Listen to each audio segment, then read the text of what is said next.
دعا کرو ہر کسی کے لیے جو ٹارگیٹڈ ہیں، اللہ تبارک و تعالی اس ملک میں، اس قوم کی، اس ملت کے ایک ایک فرد کی حفاظت فرمائے۔ نہیں جناب، جو گئے تو گئے، نہیں ہماری اور آپ کی ذمہ داری بنتی۔ اللہ کے نبی نے کیا فرمایا؟ ایک مسلمان دوسرے مسلمان کیسے ہیں؟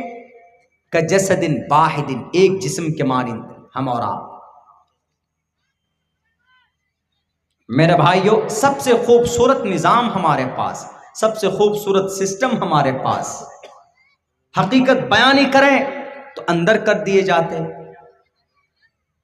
زیادہ سے زیادہ قرآن کی تعلیمات کو عام کرو، زیادہ سے زیادہ۔ ہم قرآن سے دور ہو رہے ہیں، شریعت سے دور ہو رہے ہیں۔ ہم نے کئی جگہ تقریروں میں کہا ہے، بلکہ لوٹ بھی ہوا ہے، آج تو ہمارے قرآنوں پر اعتراضات کرنے لگ جاتے ہیں لوگ، کہتے ہیں کہ یہ تو نئی کتاب ہے مولانا، نئی قرآن ہے، کیا آپ وہی مسئلہ لے کر آئے، وہی پردے والا مسئلہ جو چلا۔ بہت سارے ٹی وی اینکر میں نیوز رپورٹر نے کہا کہ مولانا کیا ضرورت ہے اب یہ پرانی شریعت کو ابھی نافذ کرنے کی، نئی آنی چاہیے، نہ کچھ نئی تحقیق ہونی چاہیے۔ اب یہ قرآن پرانا آرڈر ہو گیا، اس کو بند کر دیجئے، نیا کچھ ہونا چاہیے، ماڈرن۔ کیا نیا ہونا چاہیے؟ بکنی پہن کر کے آ جاؤ سڑکوں پہ، یہ نیا ہونا چاہیے؟ نہیں۔ آپ دیکھیں گے کہ آئس کریم ہے، آئس کریم کو جب کر لپیٹ کر اس کو انویلپ میں اور اس کو برف میں رکھتے ہیں تو وہ آئس کریم اپنی جگہ پہ رہتی، لیکن جیسے اس کو باہر کریں گے 10 منٹ کے اندر جب باہر کریں گے، اس کی جگہ سے باہر کریں گے، وہ پگھلنا شروع ہو جاتی۔ عورت ہے، جب تک پردے میں رکھیں گے تو خوبصورت ہے، عزت دار، جب پردے سے باہر نکالیں گے تو پھر اس عورت کا کیا ہوگا، سماج کے جوان لڑکوں کا کیا ہوگا، آپ اندازہ نہیں لگا سکتے۔ قرآن پرانا ہے، قرآن پرانا نہیں۔ بہت سے لوگ کرتے ہیں نا، یہی اکبر بادشاہ نے سوچ کر وہی کیا تھا نا، اکبر بادشاہ، دین اکبری، نئی دین الہی، اکبر بادشاہ خود فیصلہ نہیں لیا تھا، بلکہ کچھ تھے ایسے ہی نیم ملا وہاں پہ بھی کہا کہ بادشاہ سلامت، یہ عربی شریعت کو، یہ عربی دھرم کو، یہ لفظ، یہ عربی شریعت کو بہت ہزاروں سال ہو گئے پرانے، اس کے اندر تبدیلی ہونی چاہیے، اس کے اندر بدلاؤ ہونی چاہیے۔ ٹھیک ہے بھائی، کیا کرنا چاہیے کہ بھائی دین الہی، آپ دین الہی کے نام پر ایک نیا دین انہوں نے لانچ کیا، کچھ ادھر سے کچھ ادھر سے کچھ ادھر سے لے کر، اس کتاب سے اس کتاب سے، یعنی کرسچن کو، جین کو، بودھ کو۔ بھارت کے اندر کرسچنٹیز کو سب سے پہلے کون لایا؟ اکبر بادشاہ، اس کی ایک بیوی کرسچن تھی۔ ساؤتھ کے ایریا میں جائیں گے تو کرسچنٹیز بہت ملیں گے آپ کو، اس وقت نہیں بلکہ ہمیشہ سے دنیا کی سب سے بڑی کمیونٹی، سب سے بڑا مذہب کوئی ہے تو کرسچن ہے۔ سب کو ملا کر کے ایک جگہ کھچڑی بنانے کی کوشش کی اور انہوں نے کہا کہ یہ دین الہی ہے۔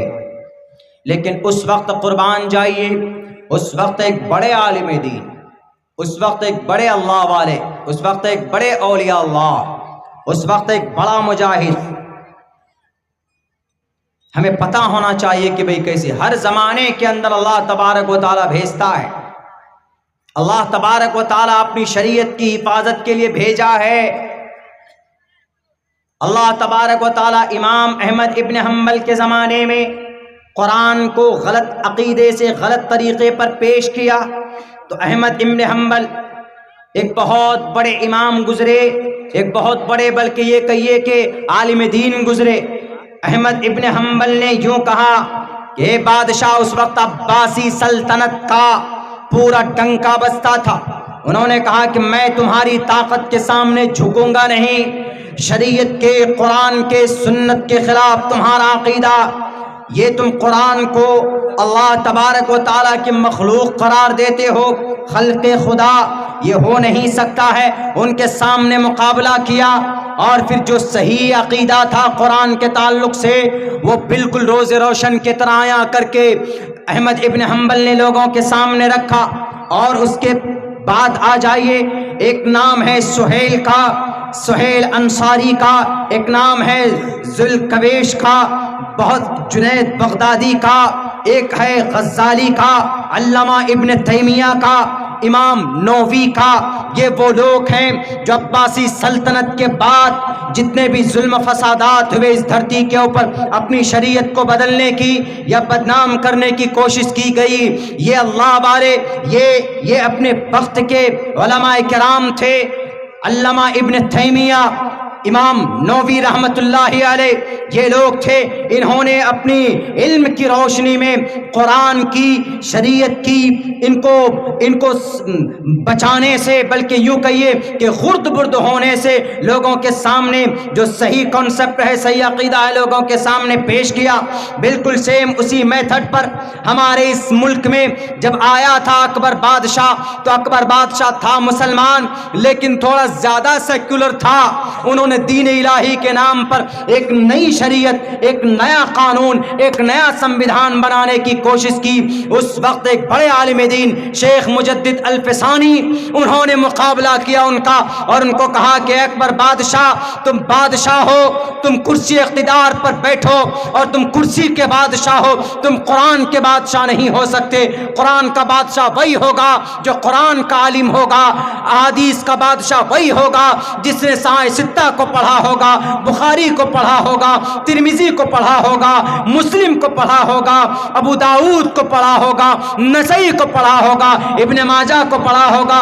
تم قرآن کے بارے میں کچھ نہیں جانتے، تم شریعت کے بارے میں کچھ نہیں جانتے۔ ایک بادشاہ قرآن کریم کے بارے میں کیا عقیدہ رکھتا ہے، ایک عالم دین اس کو اپنے لڑی سے، اپنی چھڑی سے اس کو سدھارتا ہے، اور ٹی وی کی نیوز کے اسٹوڈیو میں بیٹھ کر تم فیصلے دو گے کہ قرآن میں کیا فیصلہ ہے، قرآن میں کون سا نیا فیصلہ ہے، کون سا آج کے زمانے کے اعتبار سے، کون سے قیامت، کون سے اب سے پہلے کے اعتبار سے تھا۔ سن لو دنیا والو، قرآن جب سے دنیا ہے، اللہ کے نبی کے زمانے سے لے کر آج تک قرآن کا آرڈر ہے to the day of judgment, جب تک اس دنیا، یہ دنیا باقی رہے گی، اللہ تبارک و تعالیٰ کا قانون رہے گا، کوئی نہیں بدل سکتا اس کو۔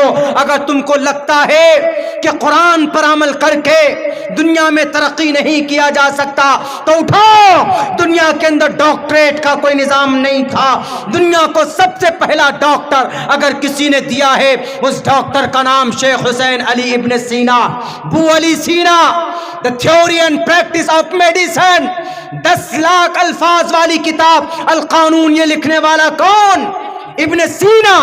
10 سال کا ایک بچہ، مدرسے کا بچہ، مدرسے میں پڑھ کر حافظ قرآن بنا تھا۔ یورپ والوں سے پوچھو کہ ابن سینا کون، یورپ والا کہے گا کہ 5 چیپٹر میں 10 لاکھ الفاظ والی کتاب ہم لوگ جو پڑھتے ہیں، اس کتاب کے اندر جو ٹاپک ہے theory and practice of medicine کے اوپر لکھی گئی ہے یہ کتاب۔ پوچھو یورپ والوں سے کہ یہ کتاب کون لکھا، وہ کہے گا کہ ایک حافظ قرآن، ایک عالم دین، ان کا نام شیخ حسین علی ابن سینا ہے، جو مدرسے سے پڑھ کر نکلا تھا۔ بتائیے اب اگر آپ یوں کہو کہ قرآن کریم پڑھنے والا ڈاکٹر نہیں بن سکتا، ہم نے اب سے پہلے بھی اس کے اوپر تحقیق پیش کی ہے، ابھی 1-2 روز کے بعد پھر، اور میں ڈیپلی اس کے اوپر ریسرچ کر کے بتاؤں گا کہ قرآن اور موجودہ سائنس میں وہ تو تھوڑی تھوڑی تھیوری لے کر آ جاتے ہیں سائنس کی، اور کہتے ہیں کہ ہم نے سائنس میں ترقی کر لی، ہم آسمان میں پہنچ گئے۔ تمہارے قرآن پڑھتے رہیں گے تو تمہارے مولانا لوگ کیسے آسمان میں جا سکیں گے؟ تو قرآن پڑھ رہے ہو، ارے قرآن کریم نے ہی میتھڈ اور راستہ بتایا آسمان میں جانے کا۔ آسمان میں کیا، چاند میں چلے گئے تو اچھل رہے 3 فٹ۔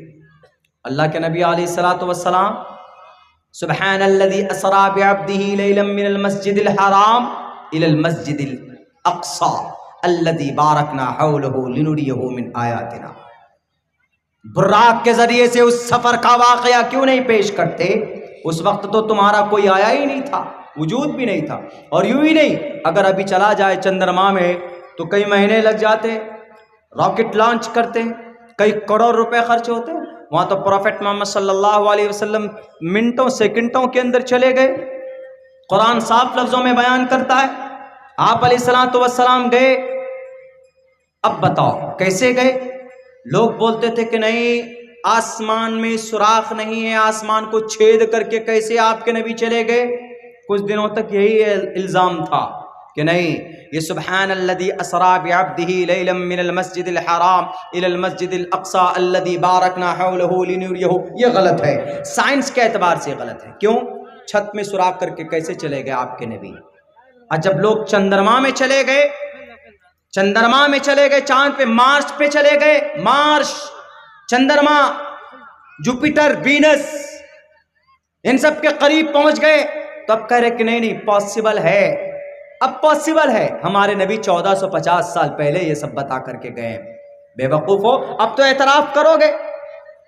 نہیں جناب، کیسے کر سکتے؟ یہ قرآن تو آپ کا نیا، قرآن نیا نہیں ہے، قرآن کا فرمان ہر آنے والی نئی چیز کے لیے ایک رول ماڈل. قرآن میں ایک آیت ہے، ایک ٹکڑا ہے، وَيَخْلُقُ مَا لَا تَعْلَمُونَ. خلق یخلق، فعل مضارع ہے، صرف میں اس کو بولتے ہیں فعل مضارع. یہ دو ٹینس کو بتاتا ہے، دو ٹینس، دو زمانے کو، ورتمانے اینڈ فیوچر، مستقبل کو بھی بتاتا، بھوشیہ کو، ورتمانے کالے ان بھوشیہ کالے، دو کو. یخلق وہ پیدا کرتا ہے یا کرے گا. قرآن میں وَيَخْلُقُ اللہ پیدا کرتا ہے.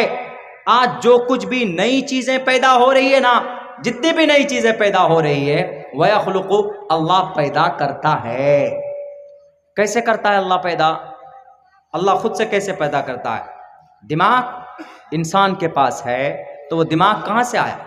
وہ دماغ تو اللہ تبارک و تعالیٰ کا دیا ہوا. وہ جو مٹیریل لاتا ہے، مٹیریل بناتا ہے، وہ مٹیریل کہاں سے آتا ہے؟ مٹیریل کے ذریعے سے کوئی چیز وجود میں لاتا، وہ مٹیریل کہاں سے آیا؟ اللہ نے پیدا کیا. وَيَخْلُقُ مَا لَا تَعْلَمُونَ اللہ پیدا کرے گا 200 سال بعد. اگر یہ دنیا 500 سال تک رہی تو 500 سال جو نئی چیزیں آوشکار ہوں گی جنہیں ہم نہیں جانتے، ان کو بھی اللہ تبارک و تعالی ہی پیدا کرے گا. بہنام جنمنا منتے اوم سہنا بوتو سہنو بنکتو سہویریم کرمامہے تیجسوناودیدمستو ما ودشابہے برہماننت منادی وشو کردجم ستیم پرم شاسوتم. ہمیشہ سے اس دھرتی کے اوپر مہان اللہ کے نبی علیہ السلام کی خاندان، آپ علیہ السلام بڑے خاندان میں آئے، چھوٹی موٹی چیز لے کر نہیں آئے. آپ جو شریعت لے کر آئے وہ شریعت to the day of judgement. برہماننت منادی وشو کردجم، اللہ کے نبی علیہ السلام نے ایک موقع پر فرمایا تھا، اے فاطمہ ڈرو مت، اے فاطمہ گھبراؤ مت، جس شریعت کو، جس قرآن کو میں لے کر آیا ہوں، دنیا کے ایک ایک گھر تک اس کا کلمہ اور اس کی آواز پہنچے گی، اور اس کی اچھائی کو پہنچا کر اللہ تبارک و تعالیٰ پہنچائے گا ضرور. وشو کردجم ستیم پرم شاسوتم ودیا یس سناتنی ستیم پرم شاسوتم. سچا ہے، ہمیشہ سے چلا آ رہا، پرم شاسوتم وہی قانون چلا آ رہا ہے ہمیشہ سے. اللہ کا قرآن کوئی پرانا نہیں ہوتا. اللہ کے قرآن کا فرمان کسی خاص زمانے کے لیے نہیں ہے، صرف سمجھنے اور سمجھانے کی ضرورت ہے. میں نے ابھی آپ کے سامنے اگزامپل پیش کیا. لوگ یوں کہیں گے کہ آپ کے قرآن میں تو جناب ڈاکٹری ہے ہی نہیں، آپ کے قرآن میں جناب پروفیسر کی پڑھائی نہیں ہے، آپ کے قرآن میں مولانا صاحب انجینئرنگ نہیں ہے، آپ کے قرآن میں academic qualification نہیں ہے. ساری چیز the Quran have the lot of things, but we are not able to understand the Quran Kareem. We are not able to completely know the every situation, every moment and every command of Allah subhanahu wa ta'ala. Allah subhanahu wa ta'ala sent down to the earth and to teach the people. And the Prophet Muhammad sallallahu alaihi wasallam mentioned in the Holy Quran.